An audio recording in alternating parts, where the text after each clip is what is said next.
Hello po, good morning po sa ating lahat. Welcome back ng ating YouTube channel. For today's video, isang tanong na naman po ang ating pong subscriber, ang ating pong sasagutin. Ito ay galing po kay Nico Brian Dungog. Shout out po siya dyan, kaibigan.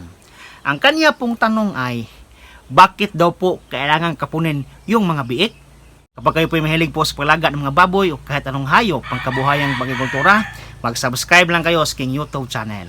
Ryan Patinio Agri Farming, Family and Kitchen Adventures. So ngayong araw po mga kaibigan, atin pong pag-uusapan yung tungkol po sa pag-alaga ng mga biik o pag-alaga ng mga inahing baboy. Kapag tayo po mga mayroong inahing baboy po mga kaibigan, mayroon po tayong purpose sa mga biik natin po inalagaan.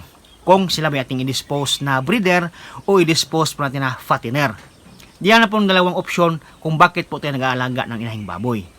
Kapag tayo po nagdi-dispose ng breeder mga kaibigan, ang ibig sabihin nito, ang ating pong i-dispose ng mga biik po ay for breeding purposes. So, sila po ay gagamitin po sa future breeding ng ating mga buyer.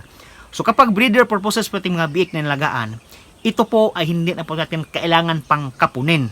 Kasi po, ito po ay gagamitin po gawing barako pagdating po ng panahon kapag sila po matured na. Kapag yung biik pong ating inalagaan ay itong ating pong disposal po ay for fattening or fattener purposes, ito po ay dapat po nating kapunin habang biik pa lang sila.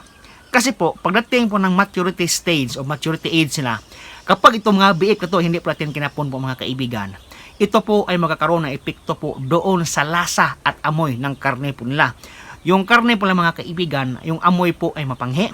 Yung lasa po iba, mapanghi din po yung lasa kasi po naapektuhan po siya doon po sa itlog po na hindi natin nakukuha doon po sa ating mga alagang biik. Yung mga baboy kasi hindi po sa katulad ng ibang hayop katulad ng kambing, hindi po katulad ng mga kalabaw at saka baka na kahit na hindi natin kapunin yung mga lalaking anak nila, pagdating po ng maturity age nila, yung kailang karne po mga kaibigan po hindi po maapektuhan. Ganun pa rin yung lasa sa mga kinapon na sa mga lalaking baka o sa mga lalaking kambing o lalaking kalabaw, doon po sa mga babaeng kinakatay natin.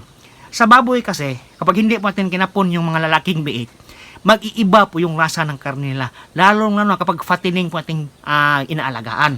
Pagdating po ng harvest date nila, kapag kinakatay na po yung baboy na hindi po natin kinapon at natin pong inibenta sa palengke, yung mga buyer po ng karne dyan mga kaibigan ay magrereklamo po sila. Kasi po, iba po yung amoy, iba po yung lasa doon po sa mga lalaking biik na hindi po natin kinakapon po mga kaibigan.